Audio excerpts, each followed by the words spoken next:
आज संध्यारे राज्य कैबिनेट्र किछि प्रमुख निष्पत्ति थिला 7टी एजेंडा उपरे विशद भाव चर्चा आलोचना हला परे से विषय बिंदु उपरे अनुमोदन राज्यर कैबिनेट देइचंती। तो सबुठू अधिक गुरुत्वपूर्ण थिला मुख्यमंत्री कामधेनु योजना जो बाबद रे बजेट आलोचना बेले माननीय मुख्यमंत्री तार सम्यक सूचना देइथिले तार सामग्रिक भाव में 8टी विभिन्न दिग गोपालन एवं गोवंशर सुरक्षा ठू आरंभ करिकी आमर दुग्ध उत्पादन को नेशनल लेवल रे एक बड़ संख्यार पहुँचाइवाई नेशनल लेवल सांगे आमको समतुल करने जो 8टी प्रमुख योजना मुख्यमंत्री कामधेनु योजनार जो बड़ योजना है अम्ब्रेला योजना ता तले व्यापक भाव में महिषी पालन व्यापक भाव में गोपालन एवं गो संपदर बीमा बीमारे जो थे कि 85% पर्यंत बीमा राशि सरकार दबा भलिया एक स्थिति है जो थे कि मात्र 15% चाषी को दबा पड़ो। बाछुरी मानंकु खाद्य तांकर सुषम खाद्य केमती जोगई दिज्व बाछुरी मानकर जो तांकर प्रॉपर ग्रोथ है आगामी दिन में तांकर प्रोडक्टिविटी बढ़िबो से दृष्टिकोण बाछुरी मानकर खाद्य बाछुरी पालन जो माने समवाय चाषी जो माने अछंती सेमानंकु लीन पीरियड रे तांकु सहायतार घोषणा दुग्ध उत्पादन जो संगठन गुड़िक जो माने अछंती तांकु सहायता कथा एवं ओमफेड को आहुरी सशक्त करने आउ किछि योजना तार आर्थिक बराद से कथा भी आलोचना होईची एवं विशेष करिकी फडर चाष पई जो घास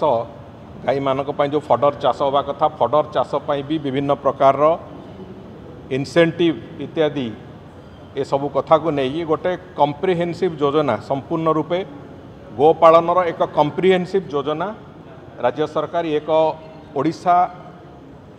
दृष्टिकोण देखा गले ये एक ऐतिहासिक योजना हम एवं एथिरे वास्तव में ग्रामांचल रे गोपालन पई महिषी पालन पई एक व्यापक क्षेत्र प्रस्तुत करिवो जहाँ फल ग्रामांचल रोजगार वृद्धि पई जो योजना आरंभ होईची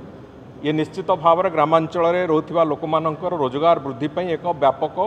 रास्ता तैयारी करिवो एवं स्पष्ट भाव में रोजगार वृद्धि पई एक सक्षमतार जो रास्ता से रास्ता तैयारी करिवो। तेणुकर ये योजना रे 5 वर्ष रे आगामी 5 वर्ष भितर 1423 कोटी टंकार एक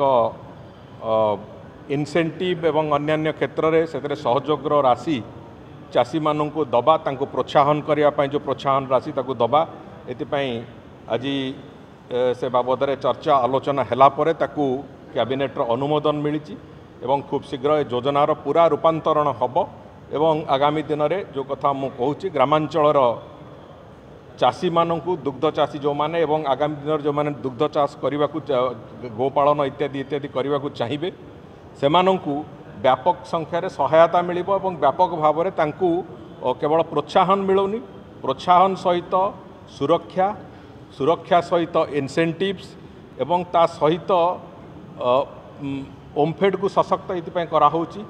जे तांकर विक्रय क्षेत्र में भी दुग्ध विक्रय क्षेत्र में भी सहायता जोगे देवाई जहाँ जहाँ आवश्यकता अच्छी सबू दिग को आखि आगे रखाई एक ऐतिहासिक योजना प्रस्तुत होती आज कैबिनेट्र अनुमोदन प्राप्त होईछि। द्वितीय है जे ओडिशा उच्च न्यायालय जो कर्मचारी मानक पई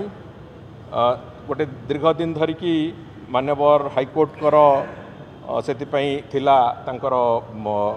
अनुरोध थिला ओडिशा प्रदेश रे सरकार ताकू सेमिति कि थिला से अवस्था रे तांकर सेठी 550टी वाटर स्टाफ क्वार्टर्स स्टाफ मानक पई जो कथा से माने अनुरोध करथिले स्टाफ क्वार्टर्स 550टी स्टाफ क्वार्टर निर्माण पई से बाबद रे भी आज कैबिनेट रे निष्पत्ति होईची जे से स्टाफ क्वार्टर 30 मास भितर ताकू शेष करिकी से ताकू हैंडओवर करने हाईकोर्ट को। एवं तृतीय कथा थिला जो साधारण बंटन व्यवस्था जो टारगेटेड पीडीएस से जो किछि प्राइवेट डीलर्स रही जो माने सेमानंकर जो विभिन्न समय